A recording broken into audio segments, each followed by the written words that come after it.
Hey, you. I was trying. Guys.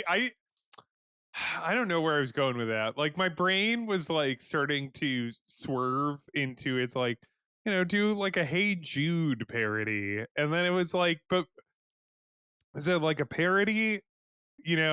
Like would that just be Jess? I'm Ben. This is Jess. Hey, it's We'll me, Jess. introduce. All right, but I just have to. Something pressing, an intrusive thought just entered my mind that I'm gonna have to talk about before we even introduce the show or anything like that. But this intrusive thought just entered my mind, Please which proceed. was so you remember we were all so upset that Family Guy was canceled in 1990, whatever Yeah, 99 I was out in the or early streets. 2000s.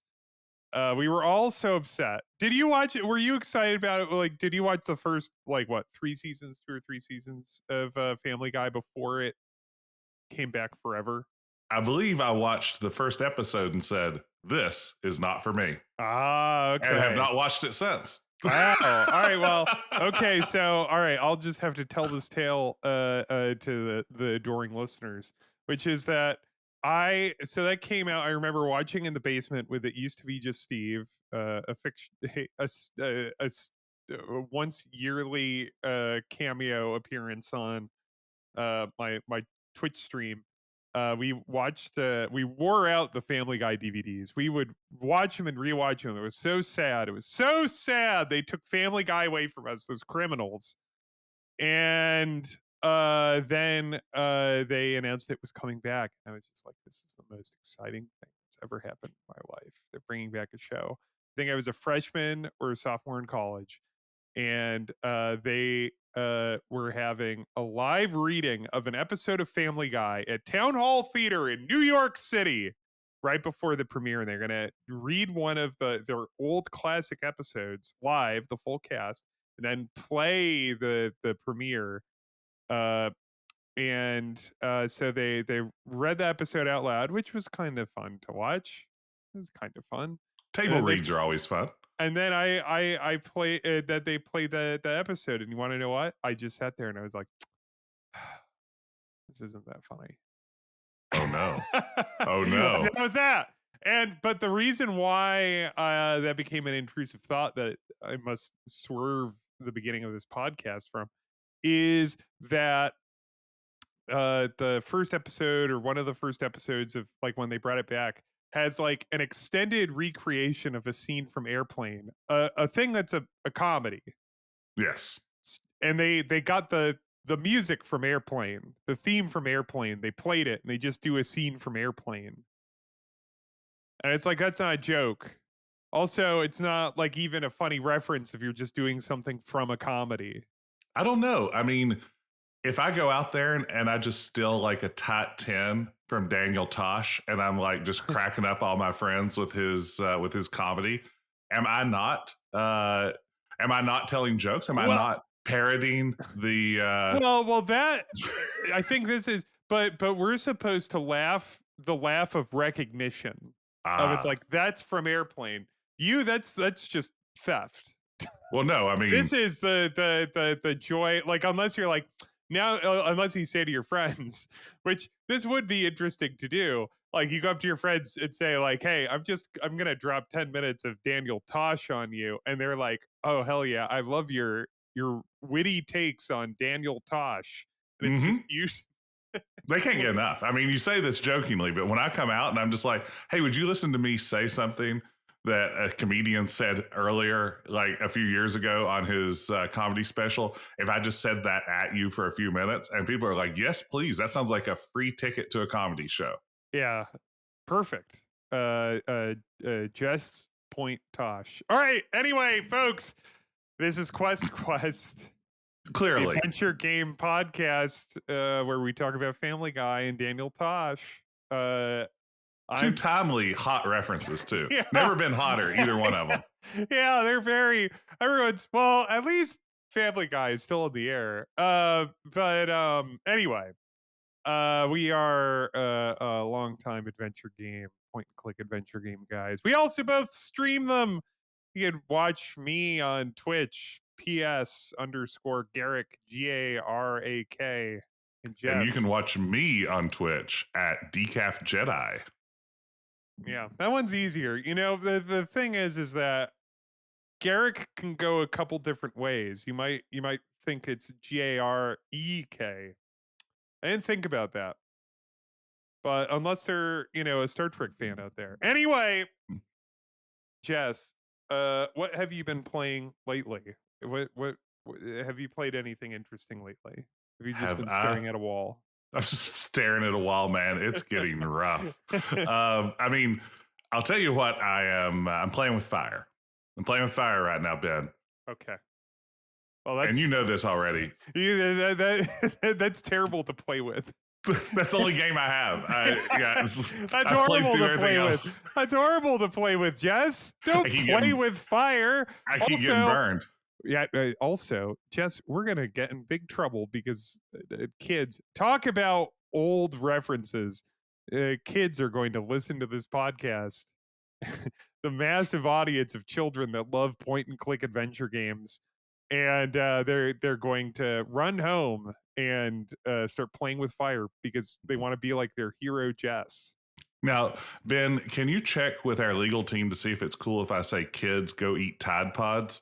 Like, is that a problem? I'll check with them. Okay, so I'll just say it now. Kids go eat Tide Pods. If you need to edit that out later. All But what right, I've been great. playing, I installed World of Warcraft, and I'm going to play a little World of Warcraft. Oh, It's Jess. the worst mistake a person can make. Oh, Worst? Jess. No, it's not good. It's not. I mean, I have a documented problem with this game going back to a severe addiction in the early 2000s, mid 2000s, I guess. And I got the itch the other day. It's like, wouldn't it be fun to stream this 20 years later? Uh-huh. And I've played up to like level 3 just to see what it feels like. And I don't know. Now, so you used to play it. You haven't played it for a very long time. Yeah, like I 18 years. never, I've never played World of Warcraft. Not once. The only Warcraft anything that I've played is 3.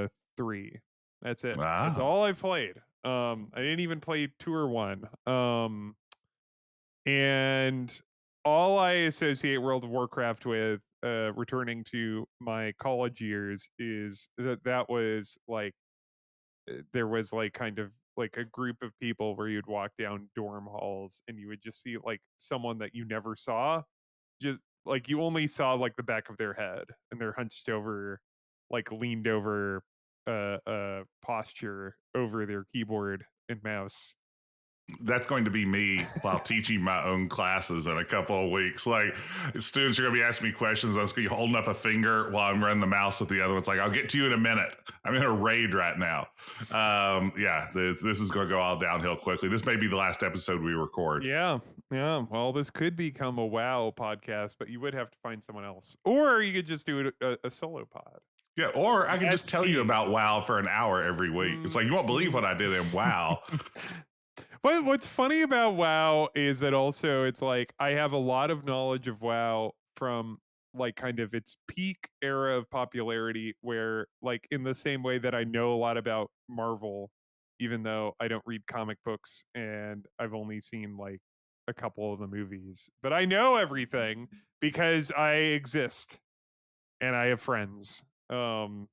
That's right. Well, Those not to were both brag or brags. anything. Yeah, look who exists. It's Mr. Ontological Debate over here. I I think, therefore, I'm aware of the MCU. Uh, What have you been playing, Ben? I have been playing. So I have started. Like last week or so, I started to feel very, talk about going back to games that you've played a lot.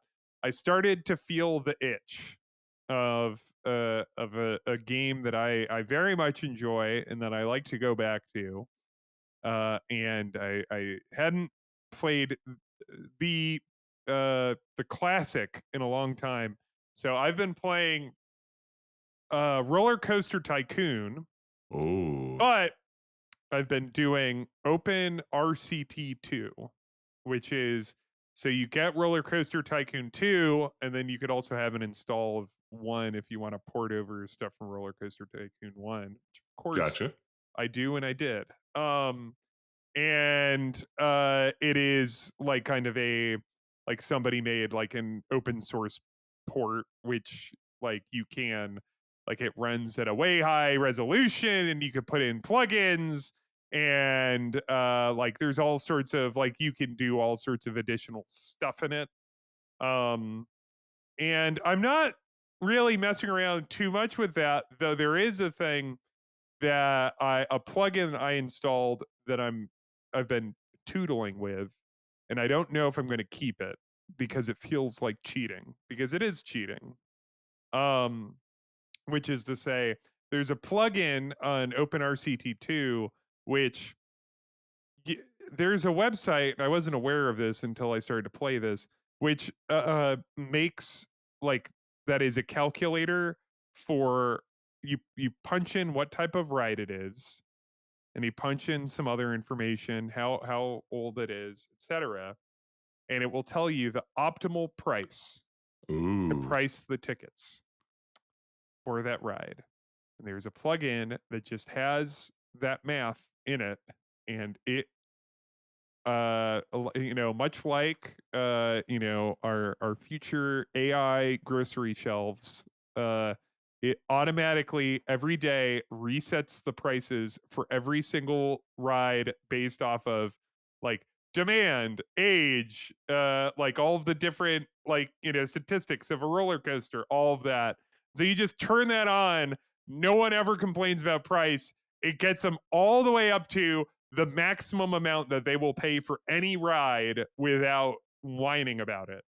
And I've been playing with it, and it is absolutely a cheat code because I think part of like the puzzle of and I Oh. didn't even introduce what the plot of this whole podcast is.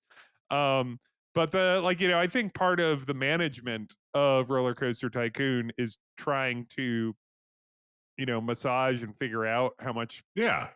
people are willing to spend. And so this it is essentially game genieing out part of the game. I assume that there's some people that are like, absolutely, this makes it so I can play it with like it's not a total sandbox, but It's uh trending that direction. It sounds like, yeah, yeah. it turns down the difficulty like 2 ticks. Mhm. And let's be real here.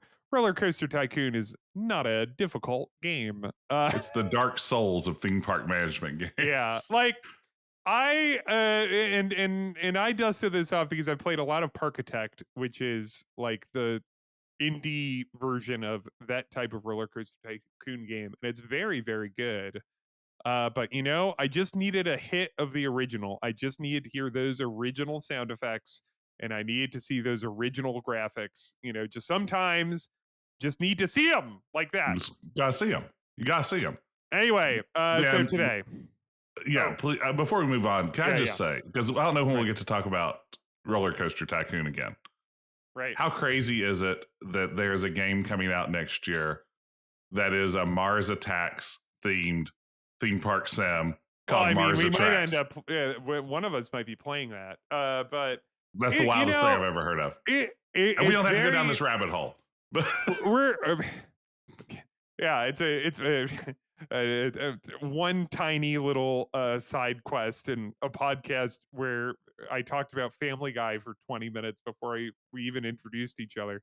But uh I think we're at a very interesting time for tycoon games because like if you remember like that massive success of Roller Coaster Tycoon, like there was that window of time where like there was just a billion tycoon games, and some of them were okay, but none of them were as good as Roller Coaster Tycoon. And I want to be clear here, I am sub tweeting Zoo Tycoon. Not as good as you think it is.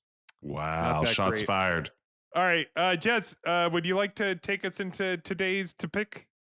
Well, today's topic is adventure game puzzles. We want to talk a little bit about what puzzles have stuck with us through the years, puzzles we thought were particularly good. I don't know, Ben. I don't think we're diving into the puzzles we hate. That seems like an entirely separate Yeah, episode. that's like kind of a different. I feel it's a Yeah. different thing. But I guess we wanted to talk a little bit about the ones we love, games The that we thought puzzles were we love. particularly strong in terms of puzzle design. Yeah. We wanted to get a sense of maybe, hopefully, we come around to what makes a good adventure game puzzle. Because honestly, I feel like I know it when I see it, but I'm not sure that I can pin down for myself exactly what makes a good puzzle. Well, and it's really fun. Like you and I are two people that like a very specific type of adventure game. Listen to our first episode if we go into it. Hmm. And those have a very specific style of puzzle. And so like, there are games like, I know I'm not, and I'm pretty sure you aren't. Like I'm not a mist head, we're like uh of that style. And so, I don't know if I could conclusively say like this is a good puzzle, this is a bad, like what makes a good puzzle in its totality, because uh uh there are a lot of people that enjoy a dense, chewy puzzle, and I like a light, floofy puzzle. I I like it like easy like breezy, baby. a cotton candy puzzle that it melts in my mouth. And like, whereas like I know there are a lot of people that love like the remake of Riven just came out earlier this year, and you could spend you know a very, very long time just kind of walking around with a like here's something. So if you're a person that, speaking of notepads, if you're playing a game and you get thrilled by the concept of like you have a notebook out and you're jotting stuff down, and then you're like putting together like a little grid and figuring all that out, that is not how I ever do a puzzle. I'm not ever going to do that. You will never make me do that. I will never have a pen or a pencil and a piece of paper. It's not happening.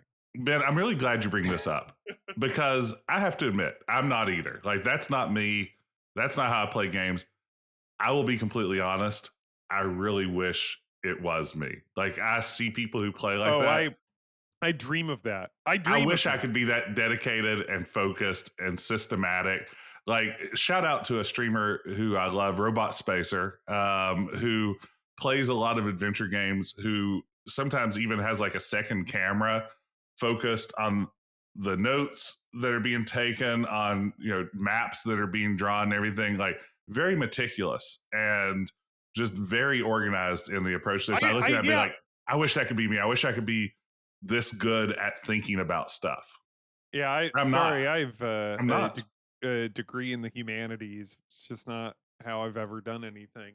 Um I just wish I could though. That seems I want to be that guy. I want to be like, oh, look at Jess. He has all these meticulous notes that he keeps, like, and oh, yeah, what a dream. What a dream. yeah. Yeah, like, so to be clear, and I every time, like, to go back to the re-release of Riven, like I have like that every time something like that happens, I have the dream of like maybe I'll buy this remaster Riven and it will open up something inside me, Hmm. and I will become the guy that takes notes and solves puzzles with a notebook.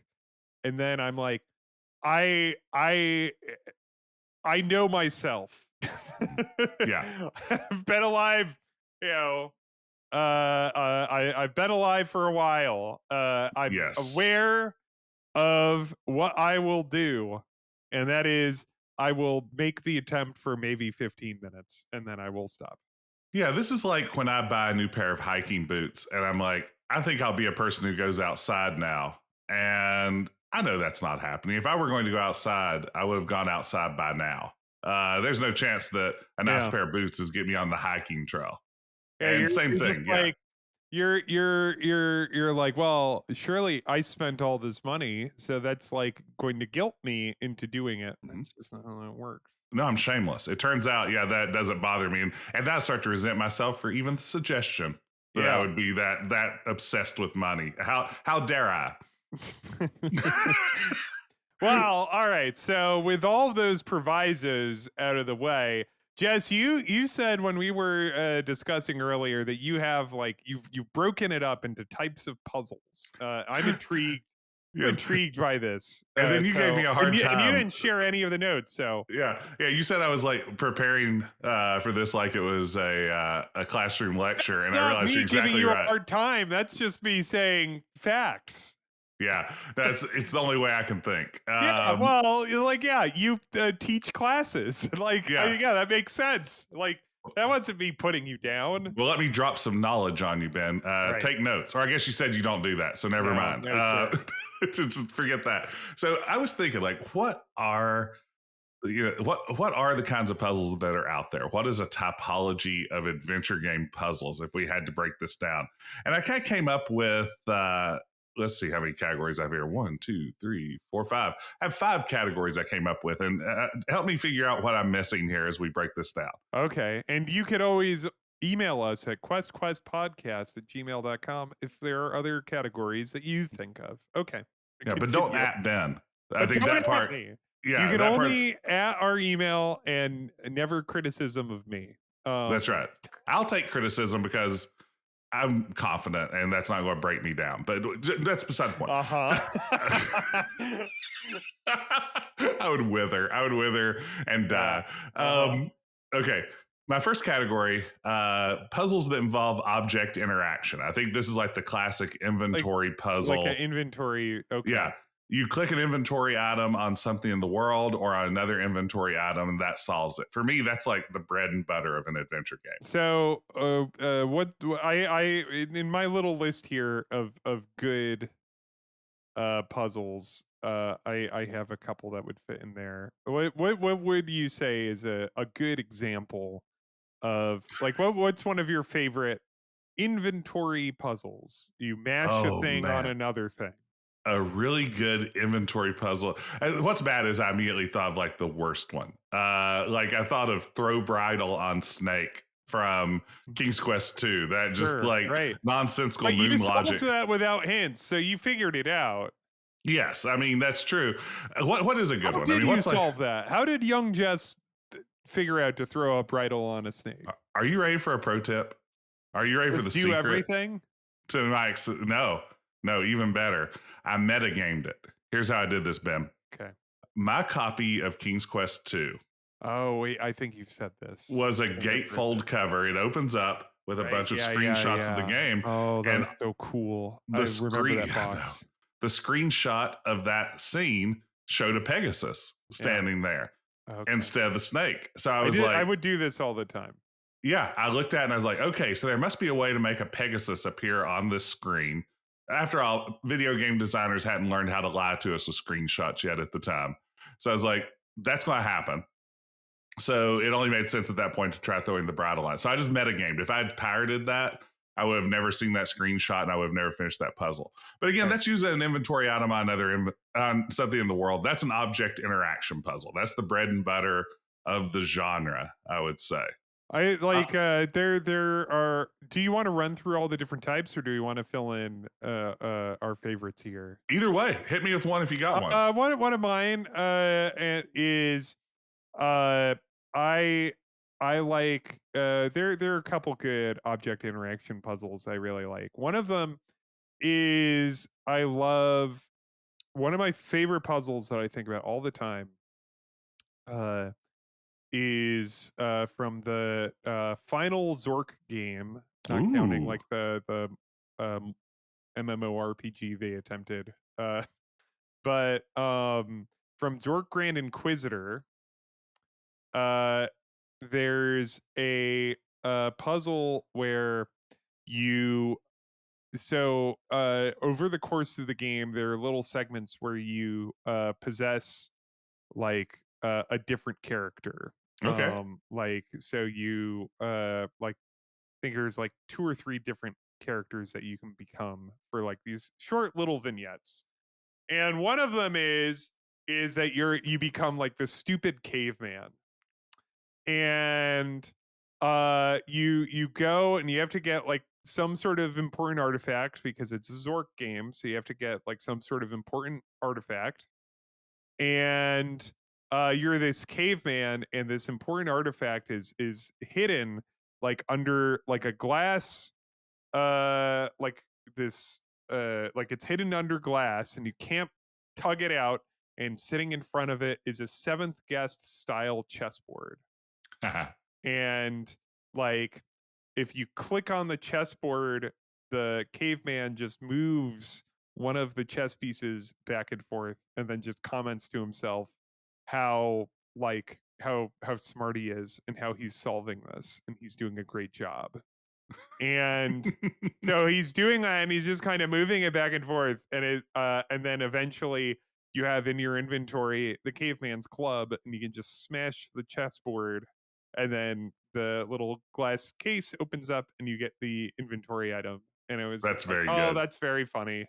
It's I was it's a thinking, little meta humor. yeah, and along those similar lines, like a couple that I'd marked down as all-time favorites, like the scene from Secret of Monkey Island where you've been thrown off the dock and you're weighted down by the idol of many hands, Right. and the solution is you simply pick Pick up it up. the idol and walk away. Like, I think that's brilliant. I think it's a fun twist on this sort of environmental stuff.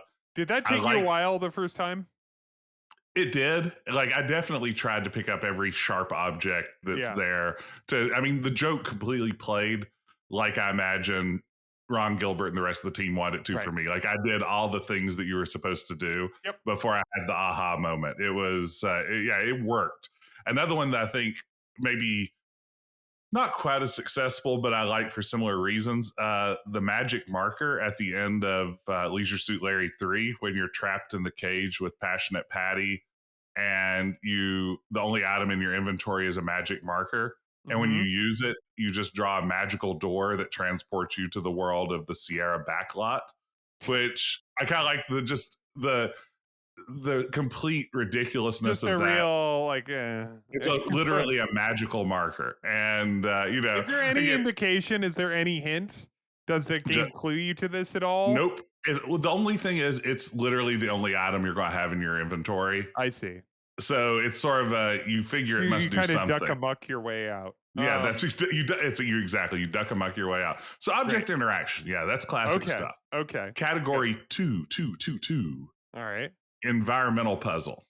Okay. Here we're talking about navigating a maze, maybe climbing a tree, walking up some stairs, maybe aligning some mirrors to direct light towards some sort of target, stuff like that.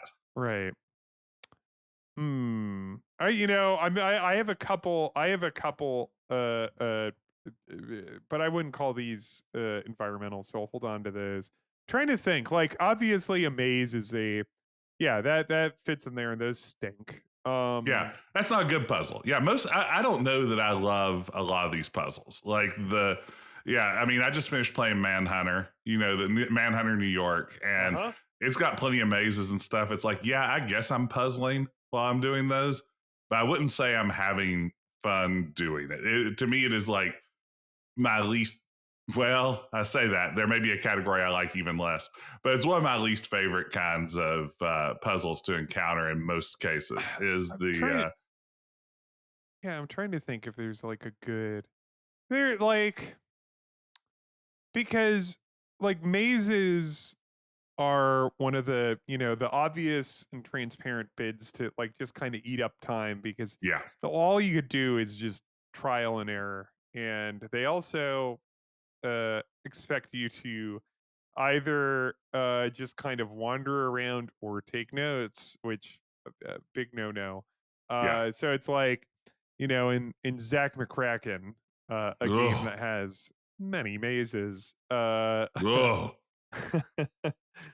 um the like those mazes probably aren't that bad if you just sit and write them down. Do the But minimal amount of work. Yeah, would you say see go back to of Monkey Island, would you say that like getting the bananas off the tree on Monkey Island is an environmental puzzle. So you're moving like the Oh, little thing, and then you're pushing like maybe the so. I think it stone. has elements of that, There's a definitely. bit of a, I mean, maybe I'm being a little too literal with Yeah. the term environmental because it's like, well, it's a stone and, and you're Yeah, I was hitting a thinking, tree. what was the game? Is it like Crown and Pawn, that recent adventure game? The broken sword type of game. Like, yeah, Ye- the indie that came out a year or two ago, that Crown and Pawn. Yeah. Yeah. I was thinking of that one. Like, I remember you walking into several rooms where it's like, I just walked into a puzzle room. There's a bunch of stuff. I'm going to have to turn a bunch of statues around and stuff like that if I'm going to proceed, right? That game had some of that going on. That that game in um it was a perfectly fine game, but I do Yeah. not remember very much about it, unfortunately. Other than there are two things I remember about it. One is the reason why we picked it to play, which was because it the beginning of the game takes place in Chicago, where I hmm live.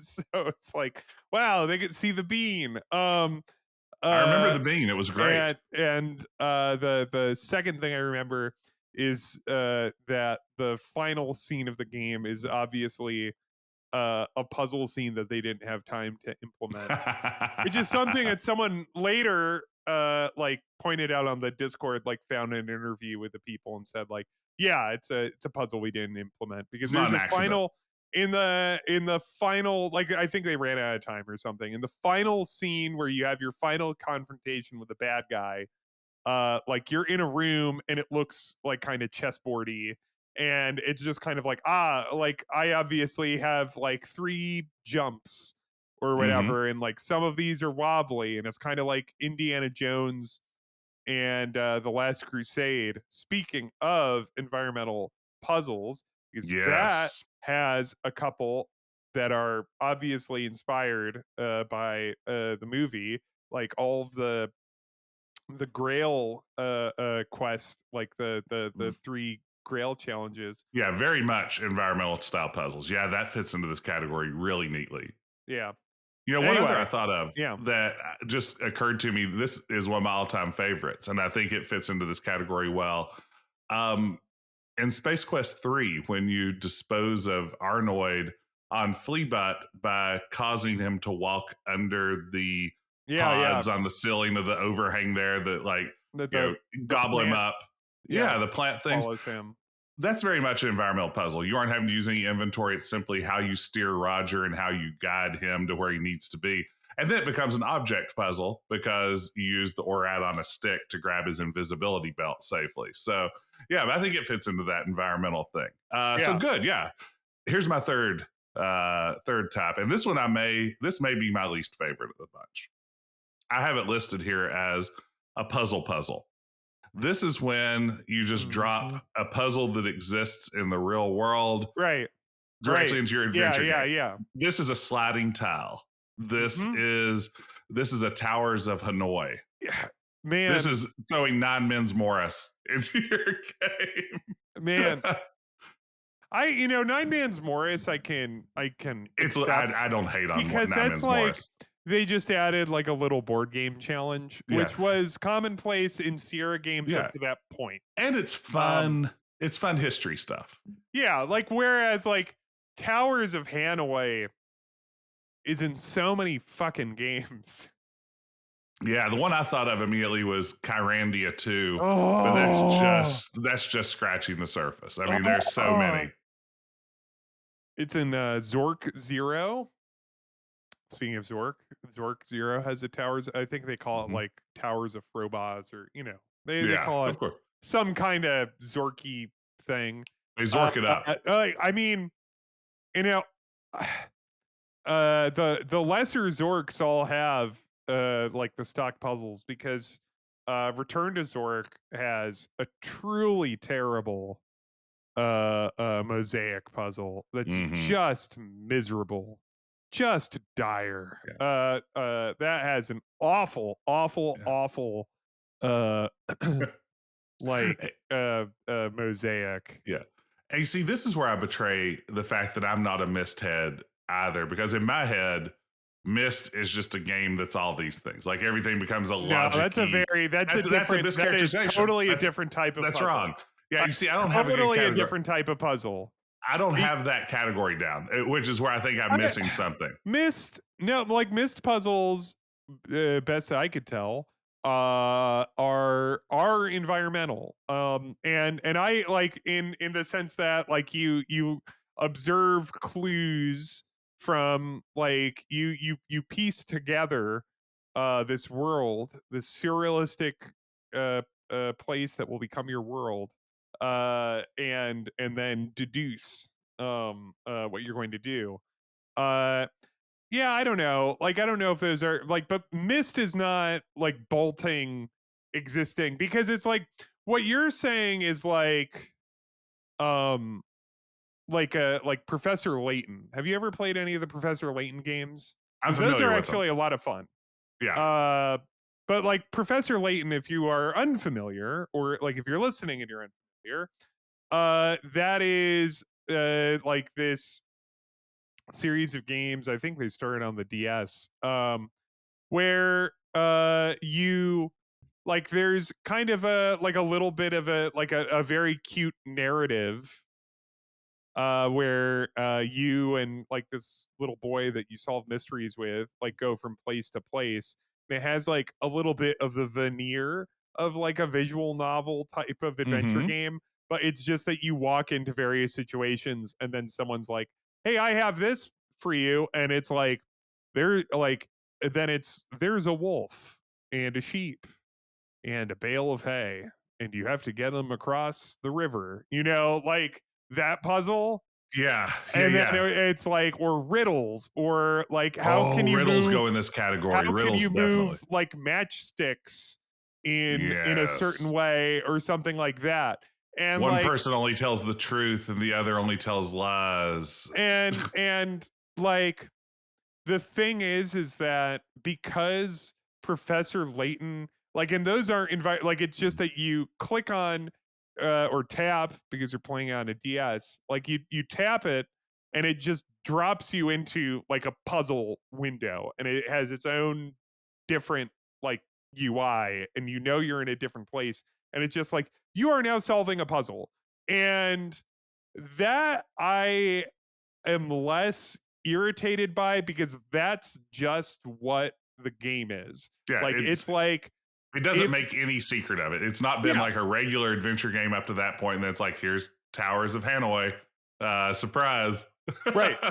Yeah, it's like did you ever get, I don't know if this still exists. Hopefully it still exists. Did you ever get like Games Magazine? Remember Games Magazine? I don't know if I did.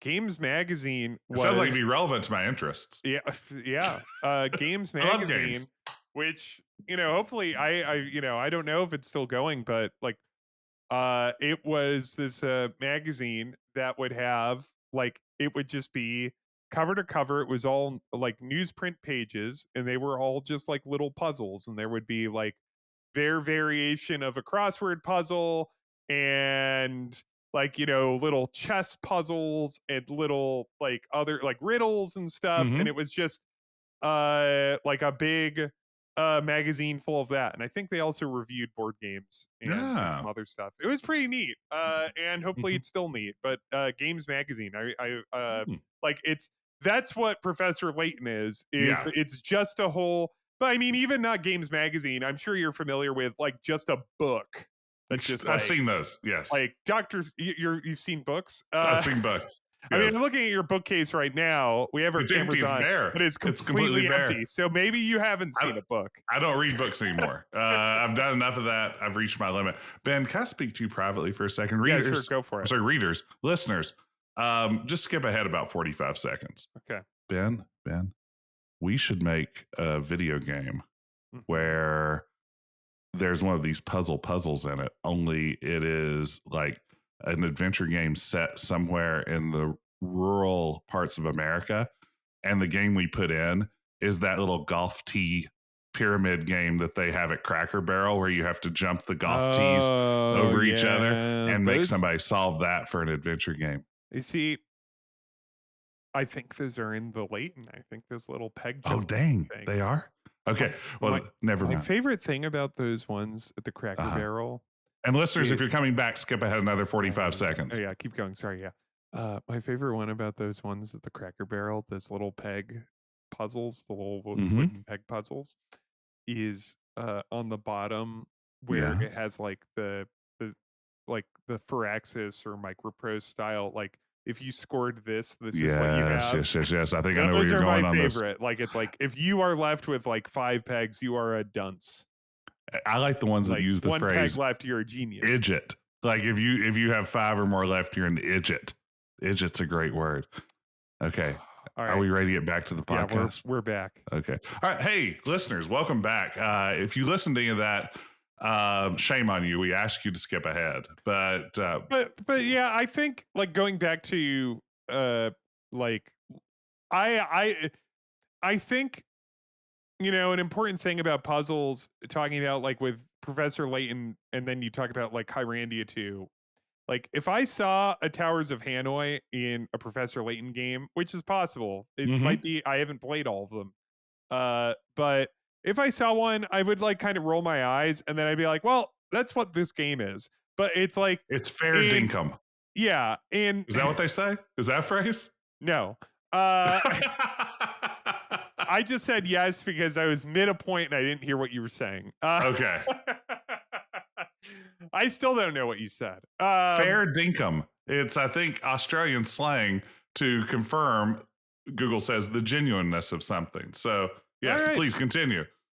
But anyway, the like, but then like at the end of Kyrandia, it's just like, well, like it feels out of place because we've been doing like these inventory puzzles and like exploring and these magic puzzles and making Yes. potions and stuff, and then you're right at the climax of the game, right before the final confrontation with the bad guy, and now I have to do this fucking puzzle that I've done a million Yeah. times, except they configured it in a way that makes it even more Yeah. frustrating and a pain in the ass. I Like that just sucks, dude.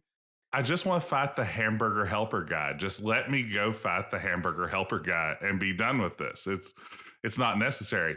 Though, Ben, I do think, I said this is one of my least favorite categories, and I think I betray an important fact about myself. I think you probably know this already. I don't know if our listeners have picked up on this. Right. Um, I'm not very good at these sorts of puzzles, and anything I'm not immediately good at, I hate by default. Like that's my stance on anything that I'm not immediately good at. So Right. yeah, that's just how I only do things I'm good at. Yeah, of That course. way, people think I'm just good at things because they never see all those things I'm not good at. So that's probably part of my problem with that category. Um, Here's my next category: Okay. dialogue puzzles. We Oh, all these are know good. And a good I've got a dialogue good puzzle. one lined up and it's probably the same one that you have lined up. Okay, what do you got going? All right. So first off, yeah, dialogue puzzle. It's a puzzle solved by talking with people and making optimal choices in dialogue. Can be done well, can be done terribly. Mm-hmm. Because there are awful dialogue puzzles. But a good example of one, I would say the gold standard of one Oh, is Curse of Monkey Island, the musical number. oh, that's very good. That I think that is canonically the best one. In fact, I mean, I'll just go ahead and say here, this isn't entirely fair. When I was writing down the games that I think overall have some of the best puzzle design of all time, Curse of Monkey Island is on my very short Oh, list. Curse of Monkey Island is one of the fairest. Like there's one or Mm-hmm. two that are a little bit of a pain, but I think it's so fair and so clear, and it Really reminds you fine tuned. constantly. Yeah, Yeah, it like, and and that's a big thing with any sort of puzzle design is that you have to feel like they're playing fair. Uh, absolutely. And yeah, I love the the pirate song, and that's great. I mean, yeah, you have to get these guys to get to work, and eventually just exploding their rhyme scheme. Brilliant, perfect dialogue puzzle. And it's like, I mean, eventually you just run out of options. Yes, You have to say that thing. Like it is not, it is probably one of the easiest puzzles in the world because it ultimately solves itself. But you know what? It's still great. it's great. Yeah. Great. You heard it here first, gang. Curse of Monkey Island, a good video game. Uh then so are is this was one I had written down. Would you say so I'm not to be clear, I'm not saying this yet, but I'm asking. Is insult sword fighting a dialogue puzzle? I think it I'm is. going to say yes, in that it's completed mechanically through the dialogue tree. I'm wondering though, at some level, did those like functionally, did the insults and the responses almost work like inventory items where you're just like matching two Yeah, things? I mean, this is all nonsense. So who Yeah, cares? no, You know? exactly. I mean, we aren't going to walk away at this with an exact science. It's like, Yeah. yeah, but I do think, I mean, yeah, I think insult sword fighting is definitely what I would think of as a dialogue puzzle. I mean, it requires watching, paying attention, looking for patterns, and then replicating them through the dialogue you speak. Yeah, because what I wanted to say is that I love I've been playing Tales of Monkey Island and like I would say a curse of Monkey Island is that save for Monkey Island like LeChuck's Revenge and no, I don't think they do anything in return. I forget now. Um but in the all of the other Monkey Island games, they have some sort of revisit of insult sword fighting, and all of them are inferior to the original, which is very clever and fun and deviously put together, and it's something that takes like a fair amount of time because you're Mhm. accumulating all the insults. Just to like, Jess, could you explain what the insult sword fighting puzzle is to people in case if they're listening to this podcast, they don't know it? It's Yeah, baffling to me, but just yeah, in yeah. case. No, I mean, you are wannabe pirate Gabash Threepwood. You want to impress the three important looking pirates, so you need to defeat the Swordmaster of Melee Island. In order to do that in the world of Monkey Island, rather than fighting with the sharp sword, you fight with the sharpness of your wit. And to do that means to out insult your opponent. And Right. you are seated a couple of test insults. You fight like a dairy farmer. And Ben, if I said that to you, you would say, How appropriate you fight like a cow. nailed it. First try, very good. And There was a you moment basically, where I was worried that I didn't remember the I was really response, hoping you and wouldn't. And I was just going to dunk all over you. I was just, it just came unbidden. And I also have to say that like references to that are so tired. they're so tired. But also, Put them to it's a good bed. joke. It's a good joke, but it's tired. But then you just accumulate enough of these sort of, insults and responses until you know enough of them that you can reliably beat the Swordmaster. Hooray. And it's great fun. I mean, I think it is the signature moment of Secret of Monkey Island. And maybe in some ways, I think if you ask people what they remember about that series as a whole, there's a good chance insult sword fighting is right at the forefront, which is why they go back to that well so many times And with every diminishing time returns. it's lesser. But I will say I thought they did the best variation of it. I am now playing Tales of Monkey Island. They did one of the smartest and clever variations of that puzzle in Tales of Monkey Island. And I thought that was very, very good and clever. Did you see this, Jess? Were you watching this when I streamed I this? don't think I saw that part. Oh, this was very good. There's a scene where in Tales, in the final episode, where you have to do a sword fight with someone, And also, what's great about this is that it's mercifully short. Takes like this whole sequence takes like 5 minutes. Um, is that there's a guy that desperately wants to sword fight you, and you're not interested in sword fighting him, but he's going to insist on sword fighting you. He's like, no, me, I want to fight, I want to fight. And then there's someone that you really want to sword fight, but she's like feeling very depressed and dejected, and so like everything she says is like upset, and so you have to. So what the puzzle is that she says something putting herself down, and Hmm. then the other guy who's joined the fight says an insult, a fight, like a witty insult sword fighting thing at you, and you have to select from a list something that is a compliment to her and a witty put down to him. Oh wow, now And that is I was clever. just like, this is so smart.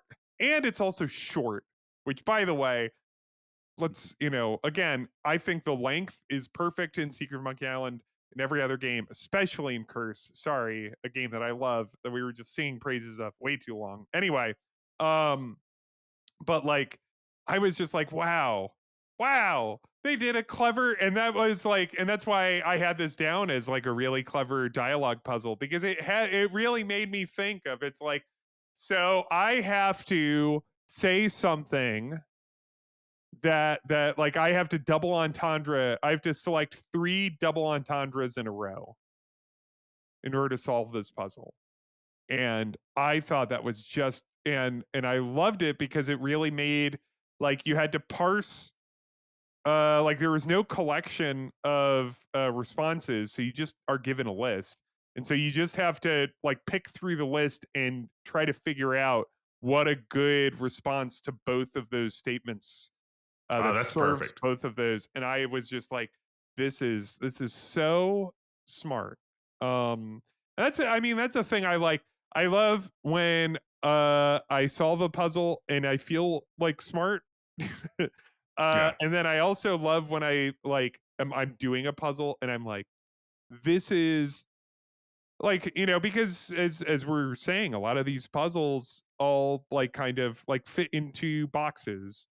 And so like there's uh and it's also, it's like, this is something you and I talk about, Jess, is like, as adventure game players, you just kind of see something when you walk into a scene and you're like, okay, well, that rope is going to have to be cut or chewed through or something, Your and puzzle like sense starts something's going to, tingling. like, you just see something and your puzzle sense starts to tingle.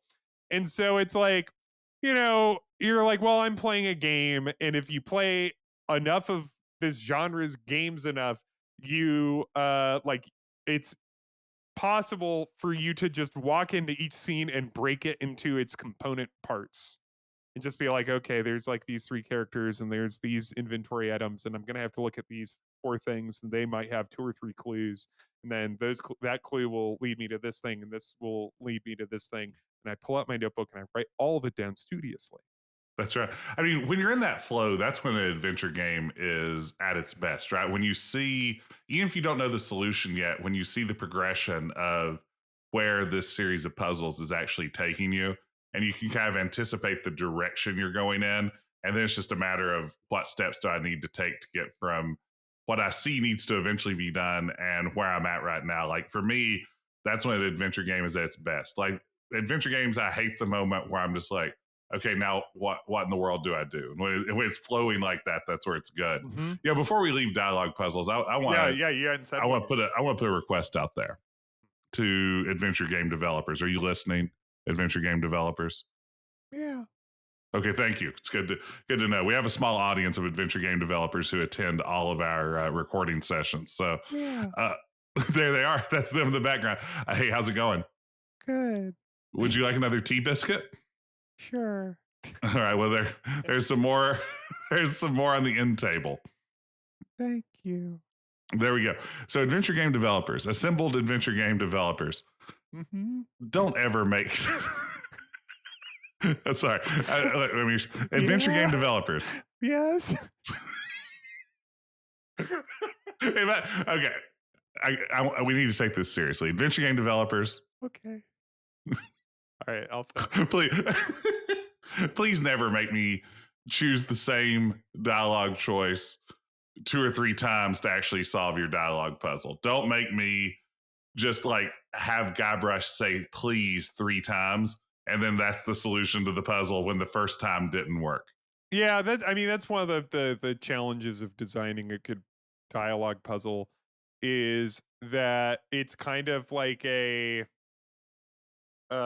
like kind of like a branching path with one specific like like with one specific route through it. Like it's kind of mazy a little bit because it's like what you do like a lot of dialogue puzzles is it's like you get like an AB or ABC, but it's like you want to pick B, and so then Mhm. that progresses you to the next thing you have to say, Sure. and then if you select the wrong option, then it like it, at any point it just takes you all the way back to the start, and you're like, okay, all right, well, it's B. It's kind of like a Simon puzzle. Like Yeah. it's like okay, it's like B and then A and then because it's also like your adventure game sense starts to tingle if like you like in a dialogue puzzle, like when you start to see a bunch of options open up, like the game Yes, it's like, signals to okay, you. I've done something. Yeah.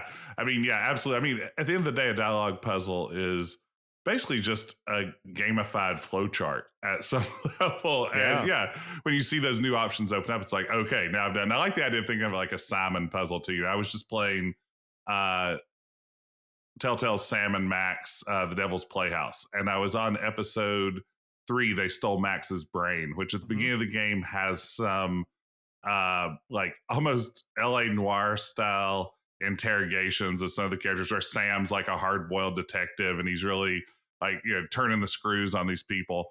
And they're all just dialogue puzzles where it's like if you don't know when to threaten them versus when to ask them for more information versus when to accuse them of lying and everything else, it'll take you to the end and loop you'll just like say, try again. So it becomes like a Simon game. It's like, okay, when he says this, that's why I need to be intimidating. Then when the character moves on to this next thing, that's why I need to accuse them of lying. And then just Yeah. sort of getting the pattern of that and then riding it through the end, and eventually getting all of them in the right sequence becomes the puzzle. Yeah, and it's like in I haven't played that episode of Devil's Playhouse. I'll get there. But Love it, like by the way. Great part game. yeah, it's a but part of the challenge with those, and like I really enjoyed LA Noire, though it's a game I probably will never play again.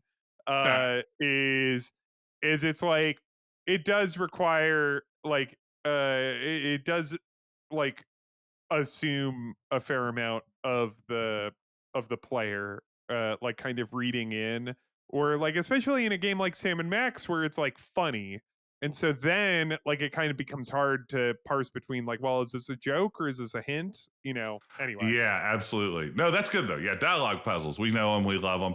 Now, this last category, Ben, I don't know. Either this is not a category at all, or it's such a giant potpourri category that's like 12 different categories all rolled into one.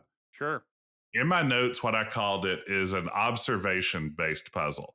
Okay, this Here, is good because I had a bunch of these. okay, here it's going to be everything from pattern recognition. Did you see or hear the right clue to apply it now? Did you read and follow the manual? I think maybe I even would comes say into this. missed puzzle is in here because that's based on Okay. observation. And I Okay, yeah, you turn the dial, see what happens, and use that yeah, to sort of build your next move or how to right. proceed from there.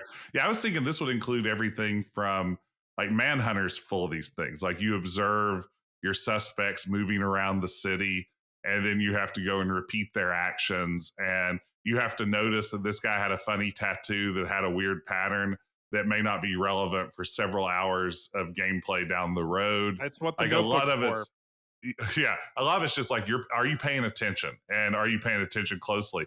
I don't know. I mean, are like police quest style, can you just follow the manual puzzles something similar to this? Are they I their would own say are that's they a procedural copy puzzles? I would say that's a copy puzzle.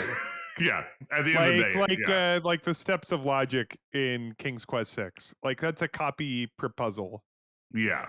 Um Which I isn't really a here puzzle at all. Yeah, here's some of my ones.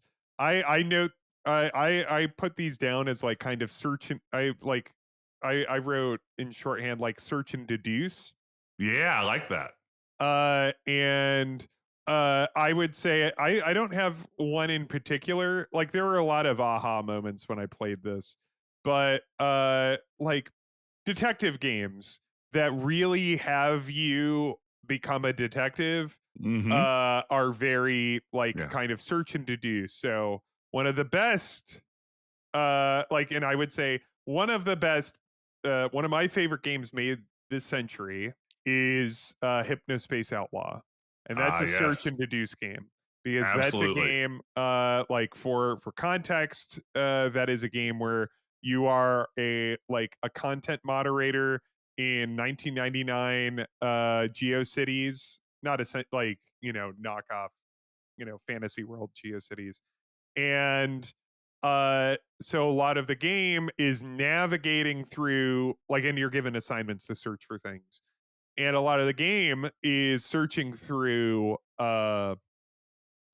like um the like reading web pages and noting things, and then using the search like the search bar on the the phony internet that they have, Hypnospace, and like finding other websites that line up with that, and that's really cool. I would also say that the Tex Murphy games Yeah. have that. Like a lot of the Tex Murphy games have every type of puzzle in them, including Mhm. dialogue. Um, I was like thinking the Serpent Rouge from Gabriel Nat 3. I mean, it's I don't like that puzzle. I've Yeah, gone record, but you've reacted poorly when I brought it up. yeah, but I do think it falls into this category. I mean, again, it's that thing where you're a detective actually doing, Yeah, observational deductive work, which weirdly most detective adventure games largely don't ask you to do, yeah. right? Like, I mean, the Nancy Drew games have you make lunches. well, I mean, that's part of being a detective. Also, if you don't have lunch, you aren't going to have like the energy needed to solve late afternoon mysteries. And I would also say like the Sam Barlow games Ah, are kind of search and ooh, deduce, like yeah, like Her Story or Immortality. I didn't definitely. play the second one he did, Telling Lies, Telling I think is lies, his I name. I believe. haven't Telling played that lies. one, I haven't but either, but no, I mean, her story, I think, is a game that does this beautifully, just in like a very stripped down, straightforward. If you want to observe this kind of puzzle, I mean, her story is about as good of an example as I can think of. I like that a lot. yeah, if you have not played Her Story, it is a FMV. All three of his recent games have been Mm-hmm. FMV games. And in Her Story, the only thing that you can do is type into a search engine, and it's a limited search engine, so it only pulls the top 3 results. So you can't just type in the and get 500 Mm-hmm. results in every single clip in the game. And It won't even give you an AI summary of your search results. What kind of yeah, search engine's that? it's ridiculous. Actually, hold all right, I'm writing an email right now. Sam Barlow at prodigy.net. uh Sam, are you going to Yes. do a remaster that has the AI overview of the searches? And Immortality does that too, Yeah. to an extent. And Again, just yeah, Immortality is also an FMV game, that which defies all has a description. similar, it has a similar type of thing, but it's worth, if Mhm. you're able to pass all of the content warnings that are on the Steam page for it, you should play it. It's on Netflix too, I believe. I believe Oh, it is a really? Netflix game.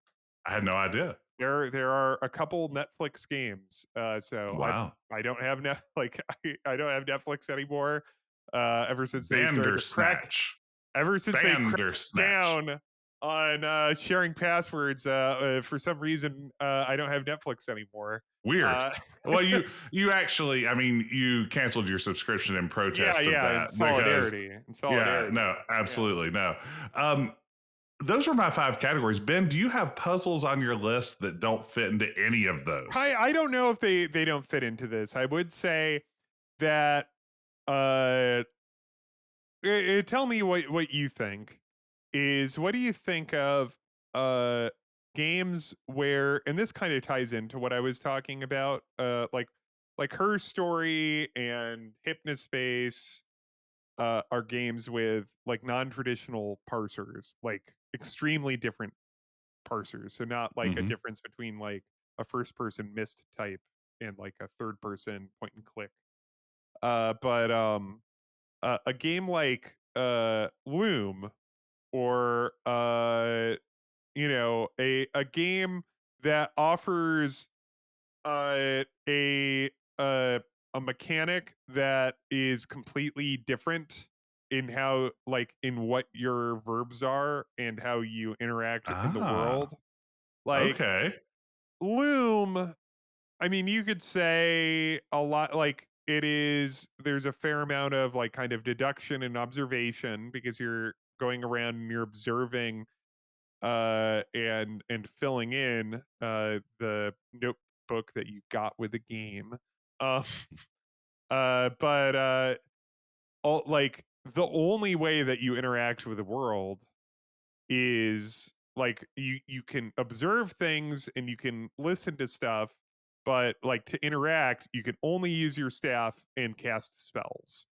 Yeah, that idea of like something very much driven by game specific mechanics is an interesting category. I mean, I think you could bend that a little bit and say it's like, oh, well, that's its own version of one of these observation puzzles, or Yeah, that's yeah, just a. you could classify a lot But it's all. of. I mean, first of all, you don't have to classify anything. That was Yeah. just my attempt to make sense of the world, and I don't think it is exactly the same thing. I'm trying to think of other good. I mean, spellcasting in King's Quest 3 kind of works as a series of inventory puzzles, copy protection. It's its own spellcasting mechanic that exists sort of irrespective of the inventory. It's a weird thing too that I feel like, yeah, maybe some games just have their own mechanic that becomes, a part of the puzzle structure of it. I think spell casting is one of the most like straightforward ways that a adventure game can really like mix up their like kind of parser, and like to some extent like it's just like a spell eventually can be like its own inventory item or something like that. But it's like, something like Kyrandia 2, to go back to that, like the spells are part of that. There are, like, if you go back to like Infocom games, like the Enchanter games are all about like spell casting. Mm-hmm. Um yeah, but when I think about a lot of those, the spell casting are like the spells are all kind of essentially their inventory items with a different Yeah. name. Yeah, no, it's a good way of thinking about it. No, it is something you then just deploy like you would inventory in a lot of cases. No, that's good. Are there any other puzzles that you like had on your list that we need to talk about? I wrote down that I thought the mime puzzle in Gabriel Knight 1 is pretty clever. That's kind of an inner Mhm. environmental puzzle. Like where there's like you need to access a bike cop's radio, and so you have a mime that follows you around Jackson Square, like follow you up to the point that you take him to a police officer who follows the officer around.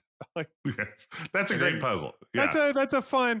I think like I mean, those Gabriel Knight games all had very interesting puzzles, even if I wasn't always, like I never was able to figure them out. But I think that's a clever. I think that's not something that I like. That's not a type of puzzle that you often see And Absolutely. so, I wanted to single it out.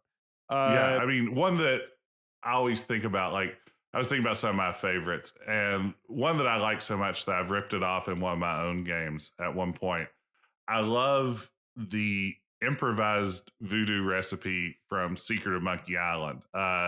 When you're on the ship and you need to cast the voodoo ritual to transport you to Monkey Island, and you have the list of ingredients, none of which you have on hand, like you need a pressed human skull. Well, you take the Jolly Roger, right. flag and use that. I love that gag. I think Monkey Island did a couple of times improvising recipes. That's one that I think is a good one to come back to. I won't bore the listeners with this hot take I've made elsewhere already, but I love the Babelfish puzzle from Hitchhiker's Guide to the Galaxy. Notoriously difficult, but I mean, in terms of like object interaction and a game that is steadily through failure teaching you how to solve this puzzle. I think that is one that functions really well. Just in terms of by the time you get done with it, I felt like, this is fair. I had to reload a few times. I felt like I'd accomplished something at the end of it and accomplished it largely through my ability to apply some logic and rub some inventory items on things in the environment. So that's a big Yeah. one. Yeah. And, I really liked, now I'm just thinking of interesting puzzle mechanics. Like in the Blackwell games, some of the, like when you could, and this is only in a couple of the games, like combine notes in your notepad, like when you're Yeah. deducing stuff. I think that's really Hmm. clever in the Wajidai Blackwell games. Hmm. Yeah, I Alan wanted Wake to does call some those of out just that. so we didn't stay in the 80s and 90s. Also, That's true. I mean, that's where I'm going to be if you don't go out of your way to make that happen. I mean, yeah, if we want to stay in the '90s, I love all of the time travel puzzles in Day of the Tentacle, of course, because it's a perfect game. You change something in the past and it affects the future, so that you can now start solving puzzles there. Other games have done it. No game has done it as well as Day of the Tentacle. yeah, Day of the Tentacle is definitely one that I was thinking of because it does have like just like Mhm, getting the gerbil from the past into the future, mhm. just all sorts of really clever stuff. And But I think, yeah, yeah, but well, no, finish your thought, then I'll butt because that was a I was going to butt say, segging out. okay, well, I want to kind of butt back in. Yeah, butt back in, please. But speaking of Day of the Tentacle, I was thinking of Maniac Mansion also, which is sort of its own thing where now you have characters with special abilities, which is something that doesn't pop up in a lot of adventure games. One character who can fix a radio and another one who's strong or whatever is kind of an interesting mechanic that does puzzly stuff that not a lot of games do. Yeah, it must have been hard to put together. I understand why.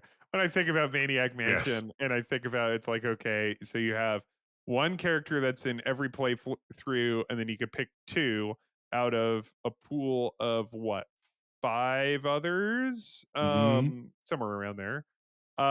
Then like, that like that must have been very complicated, and that's probably why they were like, oh wow, it's so much easier to not do that That's right. I and mean, make a much more bespoke experience.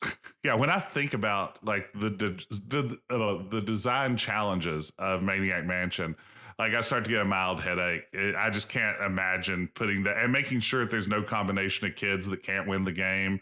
It's wild stuff, but that's a discussion for another time. But you were about to segue. But I think we've wrapped it up and we've talked about every single type of puzzle, and there's no other type of puzzle to ever talk about. We've done it. Uh, We've solved it. We've solved the yeah, puzzle of puzzles. case closed. All right. Case closed.